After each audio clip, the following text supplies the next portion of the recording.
أعوذ بالله من الشيطان الرجيم. بسم الله الرحمن الرحيم.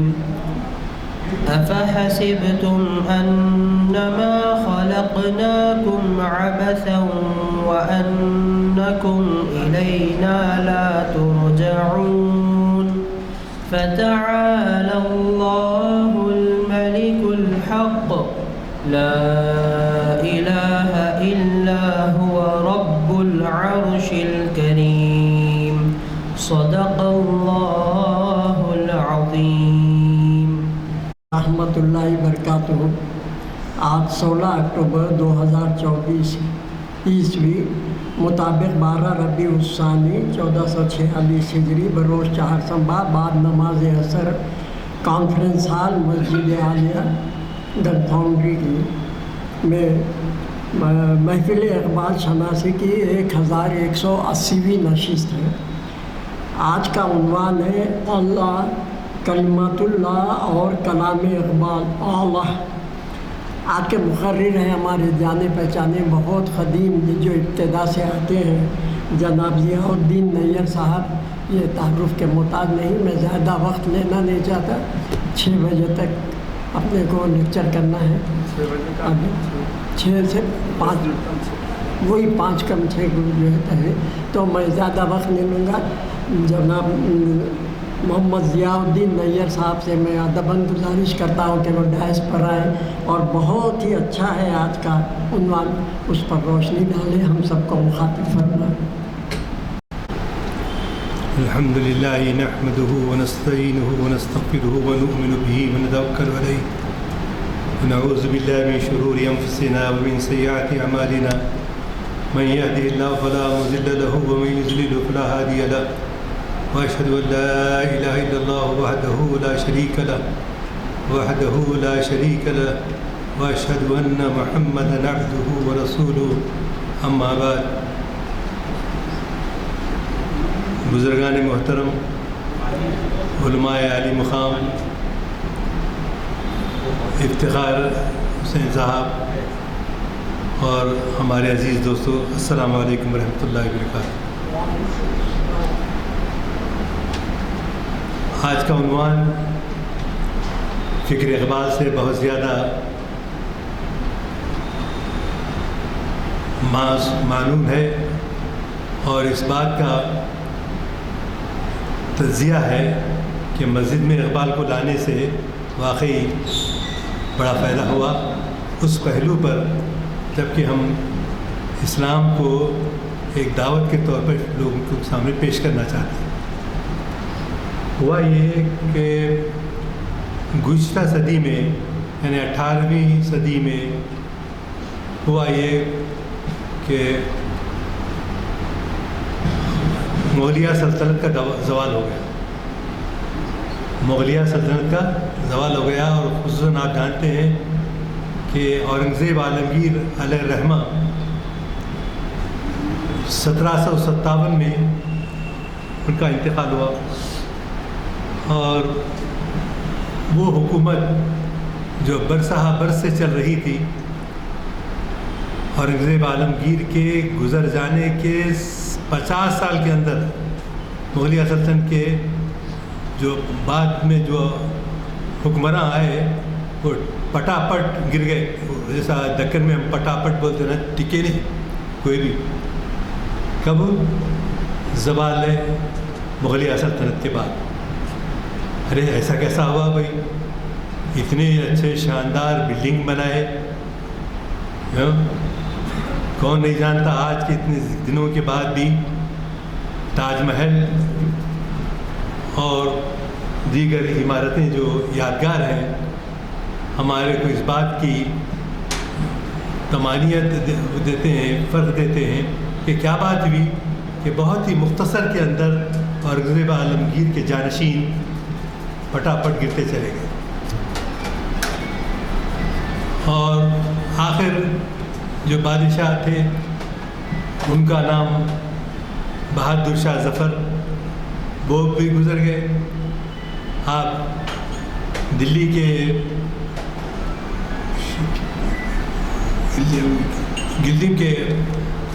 دلی کے جو بادشاہ تھے وہ بالکل نااہل نکلے سر، بالکل نااہل نکلے، اور انگریز آئے، پھر انہوں نے قبضہ کرنا شروع کیا، اور قبضہ کرنے کے بعد وہ جذبہ جو ہمارے بہادر شاہ ظفر کے ایک شعر، تو بہت سارے شعر کہے انہوں نے، بہادر شاہ ظفر آدمی اس کو نہ جانیے گا، ظفر آدمی اس کو نہ جانیے گا، وہ کیسا ہی صاحب فہم و ذکا، وہ کیسا ہی صاحب فہم و ذکا، جسے عیش میں یاد خدا نہ رہی، جسے طیش میں خوف خدا نہ رہا۔ ان کے سامنے جو دلی سے جن کو آج کے جو علاقہ ہے وہاں پر جو ہے ایک دسترخوان میں وہ پوس، ہم گھروں میں جو عام طور پہ دعوت پیش کرتے ہیں تو عزت کے ساتھ، احترام کے ساتھ ان کو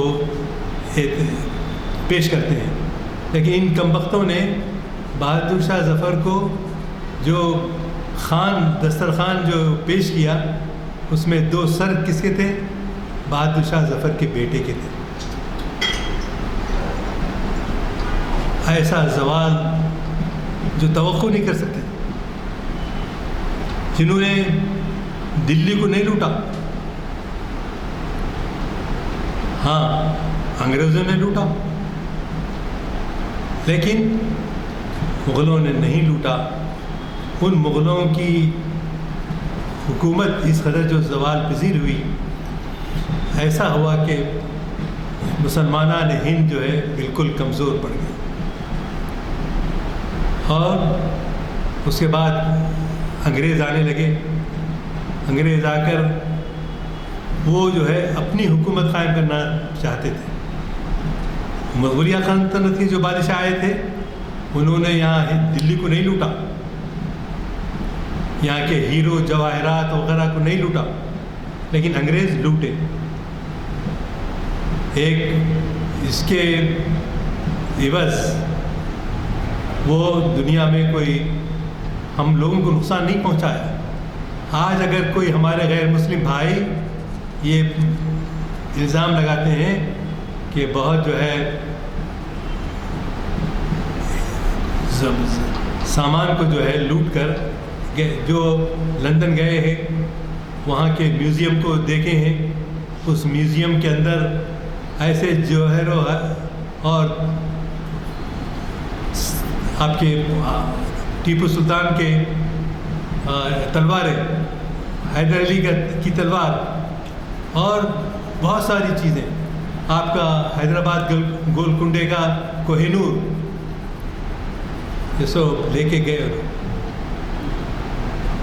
تو مسلمان نہیں تھے وہ، ایسا کرنے والے لوگ مسلمان نہیں تھے وہ، لیکن غلط امید ایسا رکھی کہ ان لوگوں نے مسلمانوں کو جو ہے بدنام کیا۔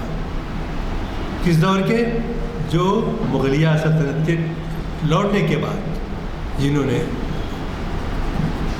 لیکن ہم آج پورے یقین کے ساتھ کہہ سکتے ہیں کہ ہمارے لوگ اس زمانے میں کسی چیز کو لوٹا نہیں، یہاں کے جواہرات کو جی، لیکن قسمت کو کیا کیجیے، جو ہم اپنے منصب کو، اپنے جو گزر گئے ہستیوں کو کامیابی سے ہمکنار کیا تھا، یہ لوگ جو ہے سب سے پہلے آپ کے بنگلہ دیش، آج کا جو بنگلہ دیش ہے، وہاں پر انہوں نے اس شہر کو لوٹا اور وہاں کے بادشاہ کو قتل کیا، وہاں کے بادشاہ کے خسر کو ان کو شہید کیا، اور بعد میں جو ہے آپ جانتے ہی ہیں کہ 1857 کے بعد سے لے کر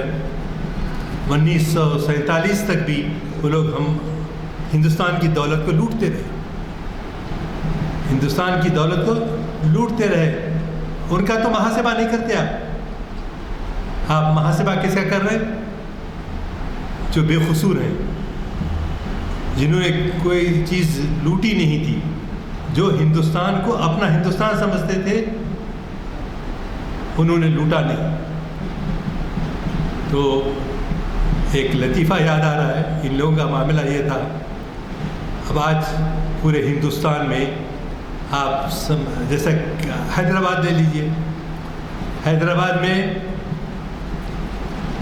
انتظامیہ، ایڈمنسٹریشن جیسا اس میں ہوتا ہے آپ کے سیکریٹریٹ میں.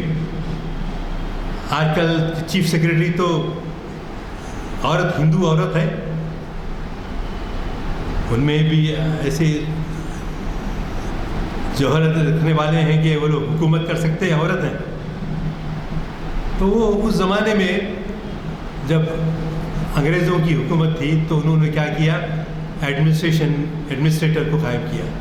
جیسا آپ سیکریٹریٹ کو جائیے تو آپ کو معلوم ہوگا کہ آپ کے سیکریٹریٹ کو سنبھالنے کے لیے، ایڈمنسٹریشن کو سنبھالنے کے لیے کوئی تقریباً 100 لوگ جو ہے کام کرتے ہیں.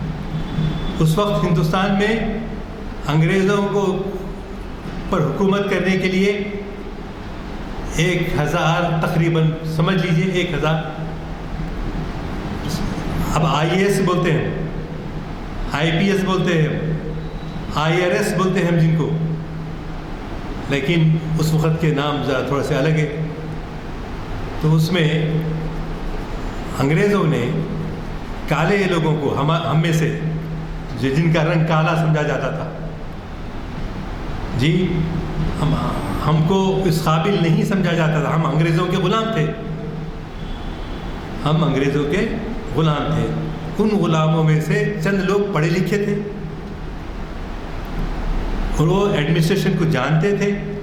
تو جو لوگوں کو انہوں نے برطانیہ سے لے آئے تھے، سب کو تو حکومت دی، کچھ لوگوں کو حکومت میں عہدہ دیا.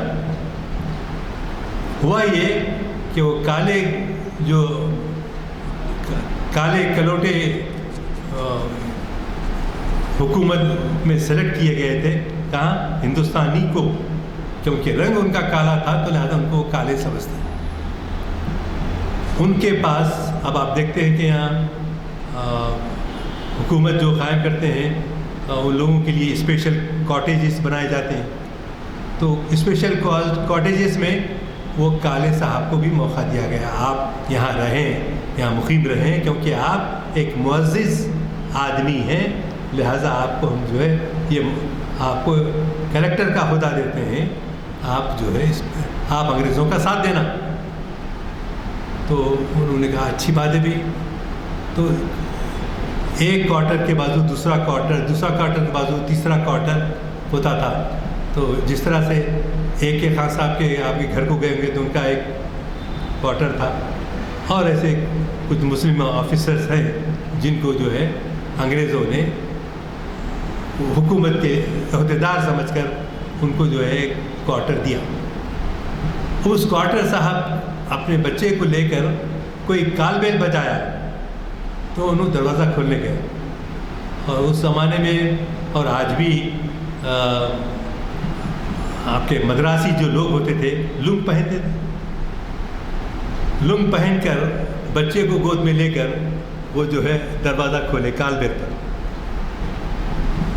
دروازہ کھولنے کے بعد ہوا یہ کہ بھائی آپ اس میں رہے. اب انہوں تو شرمندہ ہو گئے کہ میرے ساتھ میرے والد بھی داخل ہوئے، نہ صرف میں بھی غلطی سے داخل ہوا. اب میں کس طرح ایک گورے انگریز کو میرے بابا کا تعارف کراؤں. میں اپنے گورے بابا، کالے بابا کو جو ہے گورے انگریز سے کیسا تعارف کراؤں. تو انہوں نے سوچا کہ جو ہے میں یہ کہوں کہ یہ میرا بیٹا ہے، چھوٹا ہے سو، اور جو خاتون ہیں وہ میری کیا ہیں، والدہ ہے. میری والدہ ہیں. کیوں شرما رہے تھے؟ وہ ایک کالے باپ کا بیٹا ہے سمجھ کے بولنے کی تعارف کرانے کو سمجھا رہے تھے. آپ اندازہ لگائیے کہ کتنی مرعوبیت، کہ اپنے آپ کو اتنا حقیر سمجھتے تھے کہ باہر سے آئے ہوئے گورے کو اپنے باپ کو بیٹے کی حیثیت سے بتانے سے انہوں نے افسوس کا اظہار کیا. تو یہ واقعہ کہنے کی بات اس لیے ہے کہ ہم لوگ کن حالات سے گزرے. ہاں یہاں حکومت کیے اور لوگوں کو جو ہے اپنے کالے باپ کو جو ہے تعارف کرانے میں شرمندگی محسوس کی. خیر، تو ایسے لوگ جو بادشاہ کے معروف تھے، سر سید احمد خان بھی چاہتے تھے کہ بھئی کالوں کا تعارف گوروں کی حیثیت سے کرائیں. یہ سر سید ہی تو تھے جنہوں نے سب سے پہلے علی گڑھ یونیورسٹی قائم کی. کیوں کہ مسلمانوں میں تعلیم کا فقدان اتنا تھا. تعلیم کا فقدان سے مراد کون سی تعلیم؟ دینی تعلیم تو کچھ ہو رہی تھی، لیکن دنیاوی تعلیم IAS IPS انگلش وغیرہ وغیرہ ہم جو ہے اپنے آپ حقیر سمجھتے یہ حال ہو گیا کہ ہم جو ہے اپنے آپ کو ان کا غلام سمجھ بیٹھے. تو علامہ اقبال بھی چونکہ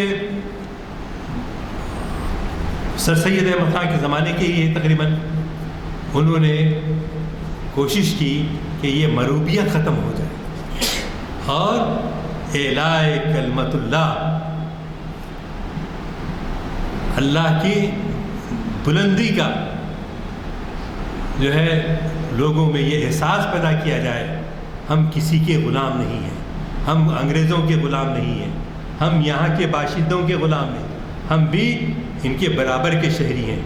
ہم بھی ایسا ہی دماغ رکھتے ہیں، ایسا ہی ذہن رکھتے ہیں جس طرح کے ہمارے دوسرے لوگ جو باہر سے آئے اور یہاں پیدا ہوئے، سب احساس برتری کا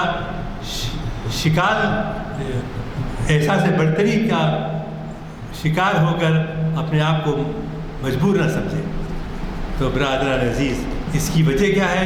اس کی وجہ یہ تھی، اقبال نے یہ جو شعر کہا اعلاء کلمت اللہ کا، اللہ کے بندوں کا، کہ کسی کا کوئی غلام نہیں ہے. ہر آدمی دوسرے آدمی کے برابر ہے، کوئی غلام کوئی اور غلام کے علاوہ آدمی نہیں ہے. تو لہذا اقبال نے ایسے اشعار کہے، خودی نہ بیچ غریبی میں نام پیدا کر، خودی نہ بیچ غرموں میں نام پیدا کر. اور جو مومن ہوتا ہے وہ کسی سے مروب نہیں ہوتا. ہم کسی کے غلام نہیں ہیں. اب غلامی کا دور سمجھ رہے ہیں بعض لوگ، اپنے آپ پر غلامی کو اپنے آپ کو غلام سمجھ رہے ہیں. تو ایسی غلامی سے بدتر ہے بے یقینی، غلامی سے بدتر ہے بے یقینی.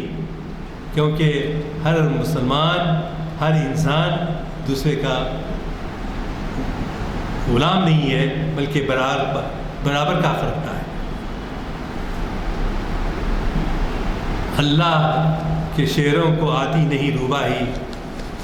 اللہ کے جو شعر ہوتے ہیں وہ جو ہے صرف سجدے کے وقت لٹتے نہیں ہیں، بلکہ رکوع میں جاتے وقت بھی یہ احساس رہتا ہے کہ میں کسی کا غلام ہوں. تو کس کا غلام ہوں؟ اللہ کا غلام. عبدہ و رسولہ، اسی کا بندہ ہوں اور اس کا رسول. خدا بندہ غلامی سے بدتر ہے بے یقینی، غلامی سے بدتر ہے بے یقینی. سنائے تہذیب حاضر کے گرفتار، غلامی سے بدتر ہے بے یقینی. تو برادران عزیز، آج کے حالات میں بھی ہم میں یہ ایقان و ایمان ہونا چاہیے کہ ہم کسی صورت میں کسی کے غلام نہیں، ہم نے کسی کی غلامی اختیار نہیں کی، اور جو اللہ کے سامنے سر جھکاتا ہے، جو 5 مرتبہ نماز پڑھتا ہے، وہ کسی کا غلام نہیں ہو سکتا۔ غلامی سے بدتر ہے بے یقینی، سن نئے تہذیب حاضر کے گرفتار، غلامی سے بدتر ہے بے یقینی۔ تو غلامی سے بدتر ہونے کے بعد آدمی جو ہے کسی کا غلام نہیں ہوتا۔ وہ صاحب اگرچہ کہ IAS آفیسر تھے انہوں، لیکن وہ چونکہ رنگ کی بنیاد پر ان کو کالا سمجھا گیا، اور ان کو جو ہے اپنے باپ سے تعارف کراتے ہوئے کہا یہ جو ہے آدمی میرا بیٹا نہیں، میری جو ہے ماں کا غلام ہے۔ یعنی اس شخص کو شرم نہیں آئی کہ اپنی ماں کا جو ہے تعارف اس طرح سے کرائے۔ وائے ناکامی متائے کارواں جاتا رہا، کارواں کے دل سے احساس زیاں جاتا رہا۔ وہ ایک سجدہ جسے تو گراں سمجھتا ہے، 1000 سجدوں سے دیتا ہے آدمی کو نجات۔ تو صرف ہم اللہ کے سامنے سر بسجدہ ہوتے ہیں، وہ ایک سجدہ جسے تو گراں سمجھتا ہے، 1000 سجدوں سے دیتا ہے آدمی کو نجات۔ ہم صرف اللہ کے سامنے سر بسجدہ ہو سکتے ہیں، اور کسی کے سامنے سر بسجدہ نہیں ہو سکتے۔ اور یہ جو ویسٹ بنگال میں ہوا، پھر جو ہے صادق الذکر ننگے آدم ننگے ننگے وطن، غلامی سے بدتر ہے بے یقینی۔ ایسی غلامی کو جو ہے ٹیپو سلطان حیدر علی قبول کرنے کے لیے آمادہ نہیں۔ انہوں نے صرف اللہ کو اپنا رب مانا، اور اللہ ہی کے سامنے جھکنے کو تیار ہوئے۔ اور کچھ لوگ بکتے ہیں، تو ہم کو جو ہے ان کی نقل نہیں کرنا چاہیے، کیونکہ ایک نہ ایک دن کوئی 70 سال میں، کوئی 80 سال میں، کوئی کسی زمانے میں جو ہے اس کو مرنا ہے، مٹی میں دفن ہونا ہے۔ وہ چاہے اجمیر میں شریف میں ہو، یا چاہے ہم جو ہے کسی اور بہتر سے بہتر جگہ پہ ہماری موت آئے، لیکن ہم جو ہے صرف اللہ کے غلامی سے کہ غلام ہیں بندے۔ اور پورے یقین کے ساتھ یہ ضروری ہے، بار بار میں آپ کے سامنے گزارش کر رہا ہوں کہ اصل چیز جو ہے وہ ہے خدا کے سامنے جواب دہی کا احساس۔ خدا کے سامنے جواب دہی کا احساس، ہم اسی کے بندے ہیں، وہی ہم کو سزا و جزا دینے کا اختیار رکھتا ہے۔ تو ہمارے لوگ اس بات کو قرآن مجید میں بار بار پڑھتے رہیں کہ کیا وَاعْتَصِمُوا بِحَبْلِ اللَّهِ جَمِيعًا وَلَا تَفَرَّقُوا وَاذْكُرُوا نِعْمَةَ اللَّهِ عَلَيْكُمْ إِذْ كُنْتُمْ أَعْدَاءً فَأَلَّفَ بَيْنَ قُلُوبِكُمْ فَأَصْبَحْتُمْ بِنِعْمَتِهِ إِخْوَانًا وَكُنْتُمْ عَلَىٰ شَفَا حُفْرَةٍ مِنَ النَّارِ۔ تو ایسے اشعار جو ہے علامہ اقبال کے پاس بے حساب ہیں، بانگ درا میں ہیں، بال جبریل میں ہیں، جی ارمغان حجاز میں ہیں۔ تو چنانچہ ہمارے نوجوانوں کو جو ہے اس طرف راغب ہونا ہے کہ یقین مثل خلیل آتش نشینی، یقین اللہ مستی خود گزینی، سن اے تہذیب حاضر کے گرفتار، غلامی سے بدتر ہے بے یقینی۔ وہ ایک سجدہ جسے تو گراں سمجھتا ہے، 1000 سجدوں سے دیتا ہے آدمی کو نجات۔ تو یہ ایمان ہمارے ذہن میں، ہمارے قلب میں پوری یقین کے ساتھ بیٹھ جائے تو انشاءاللہ تعالی ہمارا خاتمہ بالخیر ہو سکتا ہے۔ اور اس پیام کو کس نے دیا؟ اسی نے دیا جو بہادر یار جنگ آپ کے اسٹیٹ تلنگانہ اور آندھرا کے بڑے نواب بھی تھے، نواب ہونے کے ساتھ ساتھ وہ جو ہے ایک مرد مومن تھے، ایمان تھا ان کے دلوں کے اندر، ان کے پاس یقین محکم تھا، عمل پیہم تھا، محبت زندگی میں خدا نے آج تک اس قوم کی حالت نہیں بدلی، نہ ہو جس کو خیال آپ اپنی حالت کے بدلنے کا۔ تو اپنے آپ کو بدلنا ہے، کیسے بنانا ہے؟ پورا یقین آتا، راستے میں کوئی آ جائے تو بھی موت جو ہے ایک ہی بار آئے گی، بار بار نہیں آئے گی۔ اپنا یقین ہونا افلاک کے ہاتھوں میں ہے، افراد کے ہاتھوں میں ہے، اقوام کی تقدیر، ہر فرد ہے ملت کے مقدر کا ستارہ۔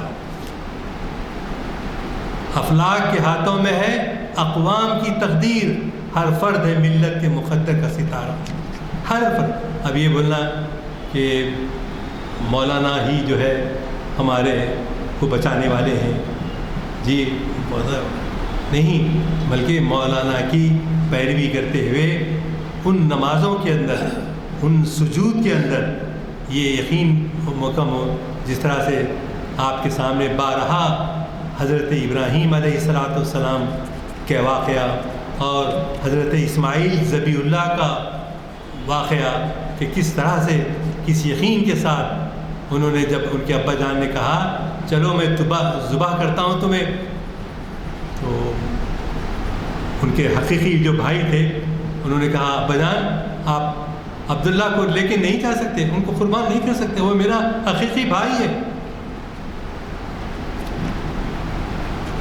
تو عبداللہ کے کہنے پر والد عبد المطلب نے کہا پھر میں کیا کروں، میں خواب میں دیکھا ہوں کہ میں اپنے بیٹے کو جو ذبح کر رہا ہوں، پھر میں اس خواب کے لیے میں کیا کروں؟ تو پھر وہ ایک کاہن عورت کے پاس گئے، اس زمانے میں کاہن عورتوں کو سمجھ آتی تھی، ان کے پاس گئے اور اس کاہن عورت نے پہنچنے سے پہلے ہی کہا کہ آپ ان کو ذبح نہیں کر سکتے۔ تو انہوں نے کیا کیا، وہ سجیشن دیا کہ پہلے آپ ایک اونٹ کو کاٹیے، ذبح کیجئے، اور ایک جو ہے آپ چھری چلائیے حضرت اسماعیل کے گردن اقدس پر۔ تو انہوں نے ایک اونٹ کی جگہ 2 اونٹ رکھے، پھر بھی جو ہے پڑلا اٹھتا ہی نہیں، 3 رکھے، 4 رکھے، 5 رکھے، 6 رکھے، 7 رکھے، تو ہوتا ہے کہ اٹھتا ہی نہیں۔ کیا دوسرا آپ تولے نا، کبھی تولے ہوں گے نا، یا کم سے کم ایئرپورٹ کو جاتے وقت جو ہے اپنا سامان کتنا ہے لوٹ لے، وزن کر لیتے اس کا۔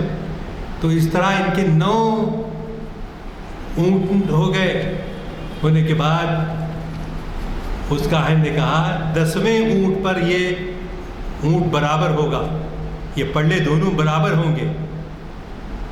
تو وہ آئے کہ حضرت اسماعیل نے کہا ابا جان میں حاضر ہوں، قال ستجدنی انشاءاللہ آمنین،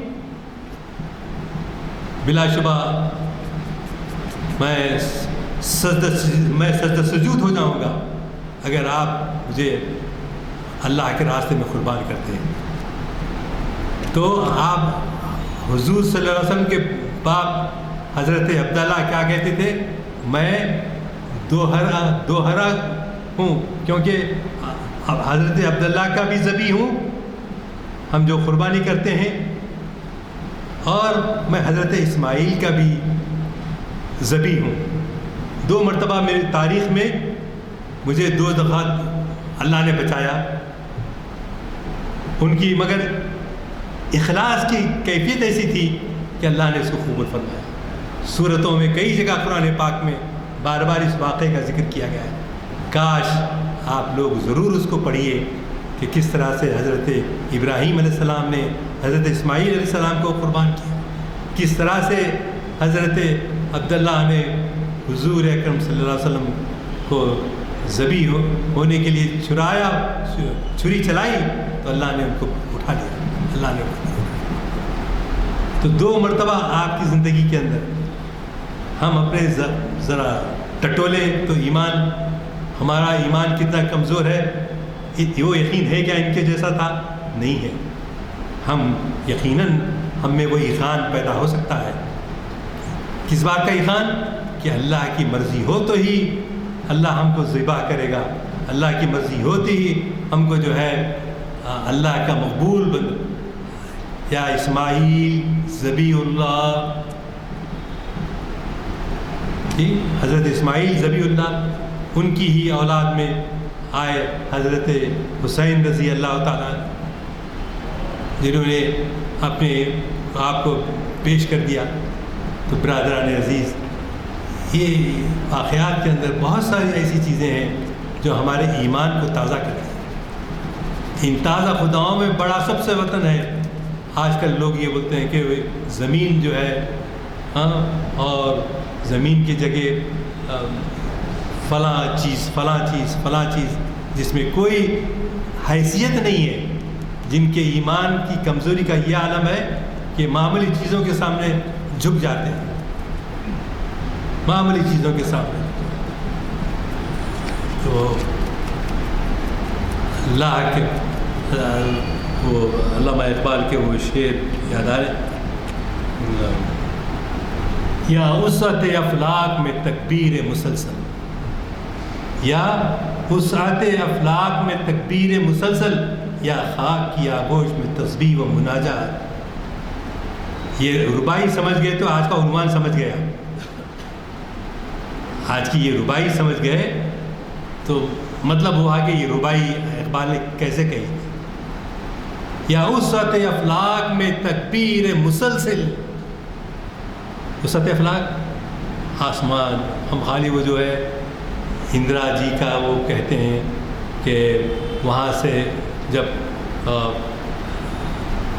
ہمارا ہندوستانی ایروناٹ جو ہے اوپر پہنچ گیا، اور وہاں سے جب اندرا گاندھی نے نیچے سے ان سے پوچھا تم کو ہمارا ہندوستان کیسا نظر آ رہا ہے، تو انہوں نے کہا سارے جہاں سے اچھا ہندوستان ہمارا، سارے جہاں سے اچھا ہندوستان ہمارا. تو اسی طرح علامہ اقبال رحمۃ اللہ علیہ، یا وسعت افلاک میں تکبیر مسلسل. وسعت افلاک یعنی اسی قصہ پلین میں بیٹھتے ہیں تو جو ہے ختم ہی نہیں ہوتا. مشیگن اور فلاں جگہ ہم زیارت کرتے ہیں اور کھڑکی میں سے دیکھتے ہیں تو مطلب ہم کتنی بلندی پر ہیں، کتنے آسمانوں کو سیر کر رہے ہیں. تو وہ پوچھا انہوں نے یا وسعت افلاک میں تکبیر مسلسل، تو تم کیا کرو اس وسعت میں ہمیشہ تکبیر مسلسل. تکبیر پکار تو کیسے پڑھتے ہیں؟ نعرہ تکبیر اللہ اکبر، نعرہ تکبیر اللہ اکبر. وہ یقین تازہ کر، اور یقین تازہ کرنے پر کیا ہوگا؟ یا وسعت افلاک میں تکبیر مسلسل، یا خاک یا گوش میں تسبیح و مناجات. اس میں معاف کرنا سب نہیں، اچھے لوگ ضرور ہیں. بعض لوگ یہ سمجھتے ہیں کہ ہم صرف تسبیح پڑھتے ہوئے اللہ ہم کو جو ہے اوپر لے جائے گا. نہیں، پورے یقین کے ساتھ یا وسعت افلاک میں تکبیر مسلسل. تکبیر مسلسل یعنی ہم اللہ کی تکبیر کو جو ہے بار بار بلند کرتے رہیں گے. اشہد ان لا الہ الا اللہ وحدہ لا شریک لہ لا شریک لہ لا شریک لہ واشہد ان محمدا عبدہ ورسولہ. یا وسعت افلاک میں تکبیر مسلسل، یا خاک کی آغوش تسبیح. یا خاک کی آغوش میں یعنی مٹی کے زیر سایہ. باہر میں سنا بزرگوں سے، کتنا سچ ہے نہیں معلوم، پولیس سیکشن کے وقت آیت کریمہ کا لے کے کمروں میں بیٹھتے تھے اور 100 مرتبہ 1000 مرتبہ یہ پڑھ کے باہر جھانکتے تھے، کیا انگریزوں کی فوج آ گئی، ہم باہر نکل جانا. یہ ٹھیک ہے، اللہ کی تکبیر کرتے ہوئے آپ اس کو یاد کر رہے ہیں، وہاں اللہ تعالیٰ اپنی طرف ہم کو پھیلائے، پہنچائے اس مقام پر. لیکن اس کے لیے اپنی جان بھی قربان کرنا ہے تو اس کے لیے تیار ہے.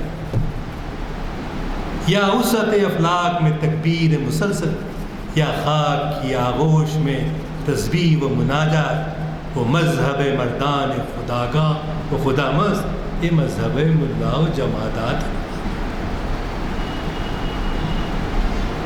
وہ گھوڑوں والا شعر یاد نہیں آ رہا افتخار صاحب؟ بحر ظلمات میں دوڑا دیے گھوڑے ہم نے، بحر ظلمات میں دوڑا دیے گھوڑے ہم نے، یعنی جب بادشاہ نے حکم دیا اپنی فوج کو کہ تم اللہ کے راہ میں، ارے یہ سب پانی ہے، پانی میں کیسا ہوں گا؟ طارق بن زیاد کی قیادت ہے اور اسپین جو ہے فتح ہو رہا ہے، تو اسپین کو پہنچنے کے بعد کیا کیا طارق بن زیاد نے؟ اپنے ساتھ آئی ہوئی فوج کو ڈھکل ڈھکل کے جو ہے سمندر میں گرا دیا۔ تو اسی زمانے میں محمد بن قاسم یہاں آئے تھے، کہاں؟ سندھ کے پاس، اور ادھر جو ہے طارق بن زیاد آئے تھے۔ طارق چوں بر کنارے اندلس سفینہ سو دوریم السواد وطن باز چوں رسے، ترک سبب زیرو شریعت کجارہ واس دست و دست ہزام ہوئی۔ یا طارق بن زیاد نے اپنی فوج کی ٹکروں کو ڈھکیل دیا سمندر میں، اور ڈھکل کر کہنے لگا، ساتھ جو فوجی تھے وہ لوگ یہ کہنے لگے، ارے آپ جنرل ہیں، آپ ہم کو اس طرح سے ڈھکل رہے، اگر ہم کو شکست ہو گئی تو ہم کیسے واپس جائیں گے؟ تو طارق نے جواب دیا، ہر ملک ماست کہ ملک خدائے ماست، ہر ملک ہمارا ملک ہے کیونکہ یہ ہمارے خدا کا ملک ہے۔ یا وسط افلاک میں تکبیر مسلسل، یا خاک یا گوش میں تسبیح و مناجات، وہ مذہب مردہ خان خدا گاہ، وہ خدا مست اللہ و جمادات و نباتات۔ تو یہ ان لوگوں کا، صحابہ کا ایمان تھا، طارق بن زیاد کا ایمان تھا، اور اس کے ساتھیوں نے یہ نہیں کہا آپ ہم کو ڈھکیل دے رہے، تو شاعر نے تو، اقبال نے تو یہ ذکر کیا ہے، لیکن مگر بتایا کہ بھائی تم جو ہے پست ہمت ہو کر، کامیابی یقینی ہے، اللہ کی مدد ہمارے ساتھ ہے، تو پھر تو ہے بزدلی کیسی، بزدلی کیسی، بہت ہی علامہ اقبال یہ کیفیت، یہ ایمان، یہ اشعار کس کے لیے کہے؟ یہ 100 سال پہلے کی، 100 سال پہلے کے حالات میں ہی کی۔ تو ہمارے آج کی جو عمریں ہیں ہماری 100 سال کی لگ بھگ ہیں، ہماری آنے والی نسلیں ابھی مقابلہ کرنے والی ہیں، تو لہٰذا کبھی بھی مایوس نہ مت ہوئیے، اللہ کی مدد ہمارے ساتھ آئے گی انشاءاللہ العزیز۔ نصر من اللہ فتح قریب، ان اللہ مع الصابرین، ولا تقولوا لمن يقتل في سبيل الله اموات بل احياء ولكن لا تشعرون، ولنبلونكم بشيء من الخوف والجوع ونقص من الاموال والانفس والثمرات وبشر الصابرين الذين اذا اصابتهم مصيبة قالوا انا لله وانا اليه راجعون اولئك عليهم صلوات من ربهم ورحمة واولئك هم المهتدون ان الصفا والمروة ومن شعائر الله فمن حج البيت أو اعتمر فلا جناح عليه أن يطوف بهما ومن تطوع خيرا فإن الله شاكر عليم۔ اللہ ہماری مدد فرمائے، اللہ ہمارے ایمان میں وہ تازگی پیدا کرے جو طارق بن زیاد، محمد بن قاسم اور اس زمانے کے صحابہ کرام، خود رسول کریم صلی اللہ علیہ وسلم کے اسوہ حسنہ سے اللہ ہم کو توفیق عطا فرمائے، اور جو شہداء شہید ہو گئے اللہ ان کی مغفرت فرمائے۔ وآخر دعواہم ان الحمد للہ۔ علیکم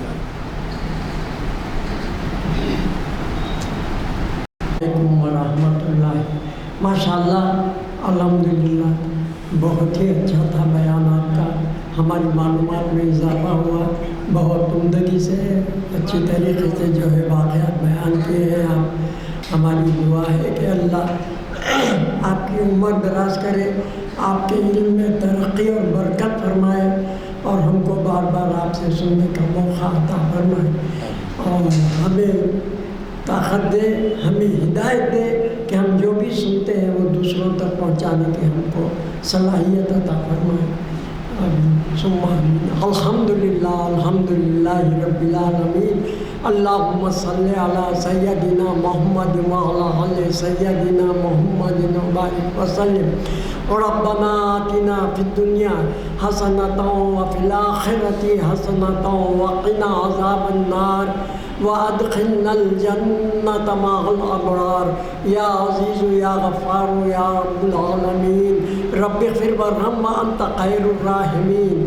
اللہم ارحمہما کما ربیانی صغیرا۔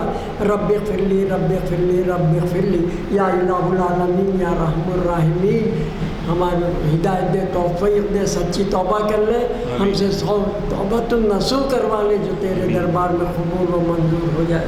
والحمدللہ رب العالمین۔